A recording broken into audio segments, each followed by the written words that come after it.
అండి welcome back to my channel. నేను మీకు కల్పనానండి. ఎలా ఉన్నారండి? అందరూ బాగున్నారా? మేమైతే బాగున్నామండి. మీరందరూ బాగుండాలని కోరుకుంటున్నాను. ముందుగా ఇవాల్టి వీడియోలో వల్లగడ్డ, పచ్చెనపప్పు మసాలా వేసి చేశానండి. చాలా బాగుంటుంది కూర అయితే. ఇది మనకి ఆ రైస్లోకైనా, చపాతీలోకైనా, పుల్కాల్లోకైనా, రోటీల్లోకైనా దేనికైనా బాగుంటుందండి. అసలు కర్రీ అయితే సూపర్గా ఉంటుంది. నేను మొన్న చేశాను చూడండి వీడియో చపాతీలు. ఆ చపాతీలైనా కానీ చాలా బాగుంటుంది. దేంట్లోకైనా అస్సలు మిస్ అవుద్దండి టేస్ట్. మీరు కూడా ట్రై చేయండి. సరేనండి, ఇంకెందుకండి ఆలస్యం, వీడియోలోకి అయితే వెళ్ళిపోదాం. ఇప్పుడు మనం స్టవ్ అంటించేసుకొని ఒక గిన్నె అయితే పొయ్యి మీద పెట్టేసుకున్నానండి. ఒక గిన్నె పెట్టేసుకొని మన పచ్చనిపప్పు తీసుకున్నానండి. ఇది ఒక 100 గ్రాములు ఉంటుంది. ఒక గంట ముందర నానబెట్టేసి శుభ్రంగా ఇప్పుడు కడిగేసుకున్నానండి. కడిగేసుకొని గిన్నెలో అయితే పచ్చనిపప్పు వేసేసాను. వేసేసిన తర్వాత ఒక గ్లాస్ వాటర్ అయితే, ఎక్కువ అవసరం లేదండి, ఒక గ్లాస్ వాటర్ మనం తర్వాత చూసుకొని పోసుకోవచ్చు. ఒక గ్లాస్ వాటర్ అయితే పోసేసుకొని మనం బాగా ఒక 50% ఉడికితే సరిపోతుందండి. మనకి మళ్ళీ తర్వాత వల్లగడ్డ వేసుకోవాలి కదా, అందుకని ఒక 50% అయితే ఉడకబెట్టేసుకుందాం. ఉడికే లోపల మనం ఏం చేద్దామంటే వల్లగడ్డలకి పొక్కు తీసేసుకుందామండి. మనం చిన్న సైజు వల్లగడ్డలు వచ్చేసి నేను ఒక 8 వల్లగడ్డలు అయితే తీసుకున్నాను. తీసేసుకొని ఇప్పుడు మనకి సగం ఉడికిందండి. అంతలోపల సగం ఉడికింది కదా, ఇప్పుడు మనం ఏం చేయాలంటే వల్లగడ్డలు పొక్కు తీసేసుకొని సన్నగా, ఒక మరీ సన్నగా కాదు, మరీ లావు కాదు, మీడియం సైజులో కట్ చేసేసుకొని చూపిస్తున్నాను చూడండి వీడియోలో. అలా కట్ చేసుకొని శుభ్రంగా కడిగేసుకొని అవైతే మనకి దాంట్లో వేసేసుకోవాలండి. వేసేసుకునేటప్పటికి మనకి ఒక 90% ఉడకబెట్టేసుకోవాలి. వల్లగడ్డ మనకి పచ్చిదైనా సరే ఉడికిపోతుందండి ఈజీగా. అందుకని నేను పచ్చిదే వేసేసాను. అప్పుడు మనకి 90% కుక్ అయ్యే లోపల మనం పసుపు ఒక హాఫ్ స్పూన్ వేసేసుకొని మనం ఉడకబెట్టేసుకుందామండి. ఉడకబెట్టే లోపల మనం ఏంటంటే మసాలా అయితే, దీనికి వేసే మసాలా అయితే వేసేసుకుందామండి. ఇంత లోపల మిక్సీలో ఏమేమి వేయాలనేది మీకు చూపిస్తాను నేను. ఇది మనకి మీడియంలో పెట్టేసి మన మసాలా వేసుకునే లోపల అది ఉడికిపోతుందండి. ఇదిగండి, ఒక స్పూన్ ధనియాలు, ఒక చెక్క, ఒక 3 లవంగాలు, ఒక చిన్న సైజు తెల్లగడ్డ, మేము చూపిస్తాను చూడండి, అల్లం ముక్క అదండి, ఆ ముక్క, కొబ్బరి ముక్క. కొబ్బరి ఆ మాత్రం సరిపోద్దండి. మనకు పచ్చి కొబ్బరి తీసుకున్నాను. పచ్చి కొబ్బరి లేకపోయినా మీరు ఎండు కొబ్బరి అయినా తీసుకోండి, ఏం పర్వాలేదు. నేనైతే పచ్చి కొబ్బరి వేసుకుంటే ఇంకా టేస్ట్ సూపర్గా ఉంటుందండి. అందుకని నేను పచ్చి కొబ్బరి తీసుకున్నాను. అది లేని వాళ్ళు ఎండు కొబ్బరి అయినా వేసుకోండి. అవన్నీ మనం కొబ్బరి అన్ని సన్నగా కట్ చేసుకుని మెత్తగా పట్టేసుకుందామండి. ఈ లోపల మనకి చూడండి పప్పు ఉడికిపోయింది. ఇప్పుడు నీకు బంగాళాదుంప కూడా చూపిస్తున్నాను చూడండి. మీకు ఉల్లగడ్డ ఊరికి ఉడికిపోతుందని చెప్పాను కదా, ఉడికిపోయింది కదా. ఇప్పుడు మనం దాన్ని దించేసేసి పక్కన పెట్టేసుకొని ఒక బాణలు అయితే పెట్టేసుకుందామండి. బాణలు పెట్టేసుకొని మనకి ఆ కూరకు సరిపడా ఆయిల్ ఒక 3 స్పూన్లు 4 స్పూన్ల కూరకు సరిపడా, మనకి మసాలా వేగాలి కదండి, అందుకని చూసుకొని వేసుకోండి. వేసుకొని మీకు ఎంత కావాలో, తర్వాత మనకి ఆయిల్ హీట్ అయిన తర్వాత ఒక బిర్యానీ ఆకు, కొంచెం ఆవాలు, కొంచెం జీలకర్ర, అంటే ఒక హాఫ్ స్పూన్ ఉంటాయండి. ఒక హాఫ్ స్పూన్ ఆవాలు, ఒక హాఫ్ స్పూన్ జీలకర్ర రెండు వేసుకొని కొద్దిగా ఆవాలు చిటపట అన్నేయాలండి. ఎందుకంటే ఆవాలు ఎప్పుడైనా చిటపట అంటేనే కూరలు బాగుంటాయి. అందుకని చిటపట అనిన తర్వాత మంచి స్మెల్ కూడా వస్తుందండి. తర్వాత మనకేంటంటే పెద్ద ఆనియన్ ఒకటి ఇలాగ ఒక హాఫ్ సైజ్ లాగా కట్ చేసుకున్నానండి. కట్ చేసుకొని మనం ఆనియన్స్ వేసేసుకోవాలి. వేసుకున్న తర్వాత ఆనియన్స్ బాగా వేగాలండి. కొద్దిగా బాగా మనం వేయించుకున్నామంటే ఏ కర్రీ అయినా కూడా టేస్ట్ ఉంటుంది. ఒక్కో దాంట్లో బ్రౌన్గా వేయించుకోవాలి, ఒక్కో దాంట్లో మీడియంగా వేయించుకోవాలి. కర్రీని బట్టి ఉంటుందండి వేయించుకోవడం అనేది.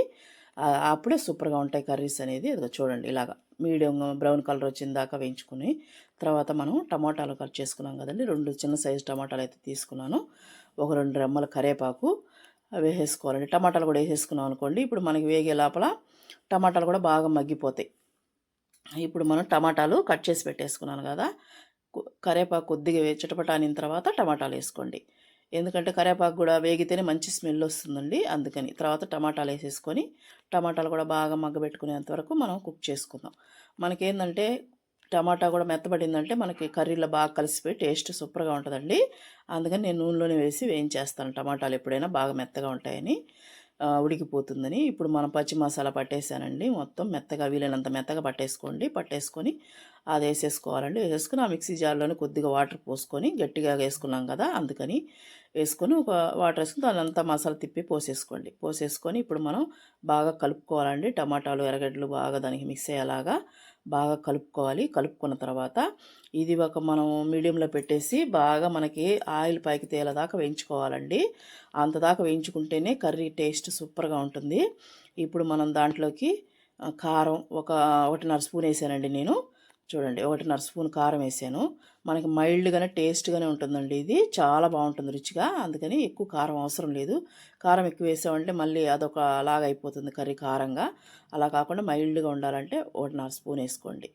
1.5 స్పూన్ నేను ఎంత తీసుకున్నానంటే ఉల్లగడ్డలు ఒక 1/4 కిలో తీసుకున్నానండి. పచ్చెనపప్పు 100 గ్రాములు తీసుకున్నాను. దానికి తగ్గట్టు నేను వేస్తున్నానండి. తర్వాత మనకి కారప్పొడి బాగా కొద్దిగా వేగిన తర్వాత మనకు కల్లుప్పు ఉంటుంది కదా, ఒక స్పూను 1.5 స్పూన్ లోపలే ఉంటుందండి. మళ్ళీ మనకు కల్లుప్పు కదా చూసుకొని వేసుకోండి. మీ టేస్ట్ని బట్టి ఉప్పు వేసుకోండి. మళ్ళీ ఒకసారి బాగా కలిపేసుకొని మనం ఏంటంటే ఇది ఉల్లగడ్డలు పచ్చిమిరపకాయ ఆల్రెడీ పెట్టుకున్నాం కాబట్టి మనకి ఇంక వేగాల్సింది వచ్చేసి మసాలానండి. మసాలా బాగా వేగిందంటే ఎక్కువ మనకి కర్రీ అనేది టైం ఏం పట్టదు, తొందరగానే అయిపోతుంది. అందుకని ఏంటంటే మనం మసాలానే కుక్ చేసుకునే టైం అనేది మసాలాలోనే ఉంటుందండి. కొంచెం టైం అనేది ఎక్కువ తీసుకుంటుంది. మనం పెద్ద పెంట పెట్టామనుకోండి మాడిపోతుంది కదా, అందుకని మీడియంలో పెట్టుకొని కింద మాడిందనుకోండి టేస్ట్ మారిపోతుంది కదా, మాడకుండా ఫ్రై చేసుకోండి. అప్పుడు టేస్ట్ సూపర్గా వస్తుందండి. నేను ఎప్పుడైనా వీడియోలో అదే చెప్తుంటాను, మసాలాలు బాగా వేగితేనే కూర బాగుంటుందని చెప్పేసి. ఇప్పుడు మనకి లైట్గా ఆయిల్ పైకి తేలిందండి. అప్పుడు మనకి పచ్చి వాసన కూడా మసాలా అనేది వెళ్ళిపోతుంది. చాలా బాగుంటుంది అప్పుడు వాసన, కమ్మటి వాసన కూడా వస్తుందండి మసాలా వేగేటప్పుడు. అప్పుడు మనం ఏంటంటే మనం పెట్టుకున్నాం కదా పచ్చెనపప్పు, ఉల్లగడ్డ, అదైతే వేసేసేయాలండి. వేసేసి ఒకసారి బాగా మసాలా పట్టేంతవరకు కలుపుకొని ఇంకొక గ్లాస్ వాటర్ అయితే నేను పోస్తున్నానండి. ఎందుకంటే మనకి మసాలాలన్నీ మనకి పట్టాలి కదండి, ఉల్లగడ్డకి పచ్చెనపప్పుకి కొద్దిగా ఉడకాలి కదా, అందుకనేసేసి ఒక గ్లాస్ అయితే పోసాను. ఆ గ్లాస్ వాటర్ 200 మిల్లీగ్రాములు, అదే 200 గ్రాములు ఉంటుందండి. పావుసేరు కన్నా కొద్దిగా తక్కువే ఉంటుంది. ఆ వాటర్ అయితే మళ్ళీ పోసాను. ఫస్ట్ కూడా అదే వాటర్ అండి మనం పచ్చెనపప్పులో పోసింది. ఇంకా మనం మసాలాలో కొద్దిగా అంతేనండి, ఎక్కువ ఇంకెక్కడా నీళ్ళు పోయలేదు నేను. అలా వేసేసుకొని ఒకసారి కలిపేసుకొని ఉప్పు ఒకసారి చెక్ చేసుకోండి. ఉప్పు చెక్ చేసుకున్నారంటే ఈ టైంలో మనకు ఉప్పు సరిపోకపోతే వేసుకోవచ్చు. తర్వాత మనకి బాగా ఉడికిందా లేదనేది మూత వేసేసి చూడండి, ఆయిల్ అంతా పైకి తేలిపోయింది కదా. ఇప్పుడు ఆయిల్ తేలిపోయింది కాబట్టి మన కర్రీ రెడీ అయినట్టేను. ఫైనల్గా వచ్చేసి మనం ఏం చేయాలంటే ఒకసారి బాగా కలిపేసుకొని దానికి మనం ఏం చేయాలంటే గరం మసాలా అండి, నేను హోమ్ మేడ్ గరం మసాలా చూపించాను కదా మన వీడియోలో. ఆ గరం మసాలా అనేది ఏ కర్రీలో అయినా లాస్ట్లో ఒక 1/2 స్పూన్ కానీ వేశారంటే అస్సలు టేస్ట్ అయితే సూపర్గా ఉంటుందండి. మన పాత వీడియోలో ఉంది, ఎవరైనా కావాలంటే చూడండి. నేను మన వీడియోస్లో ఉంటుంది, ఎవరైనా ఇంట్రెస్ట్ ఉంటే చూడండి.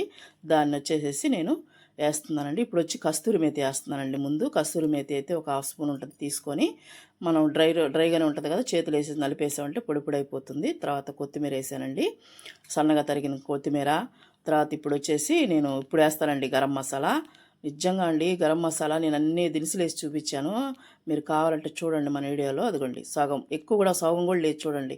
ఇది కానీ వేసామంటే అసలు కర్రీకే టేస్ట్ వస్తుంది, గుమ్మలాడుతుందండి. అంత బాగుంటుంది టేస్టు. తప్పకుండా మీరు వీడియోలో చూడండి మసాలా నేను ఎలా చేశాననేది. ఇప్పుడు ఒకసారి ఇవన్నీ వేసాం కదండి, బాగా కలిపేసుకొని ఇంకా మనకు అవసరం లేదండి వాటర్ అంతా ఇంకిపోయి, ఈ మాత్రం వాటర్ మనకు ఉంటేనే మనం అన్నంలోకి చపాతీలకైనా అందులో మనం కొంచెం ఆఫ్ చేస్తామంటే ఇంకొద్దిగా చిక్కబడుతుందండి. అందుకని సరిపోతుంది మనకి. ఆ మాత్రం కర్రీ అయితే మనకి రెడీ అయిపోయినట్టే. ఒకసారి బాగా అన్నీ కలుపుకొని చూపిస్తున్నాను చూడండి మీకు వాటర్ ఎంత కన్సిస్టెంటీ ఉండాలనేది. ఎందుకంటే మనకి చిక్కబడుతుంది కదా, అందుకనండి. చూసారు కదా ఎంత బాగుంటుందంటే మీరు చెప్తే నమ్మరండి, మీరు కూడా కంపల్సరీ చేసుకొని తిని చూడండి. సరేనండి, వీడియో కానీ నచ్చితే లైక్ చేయండి.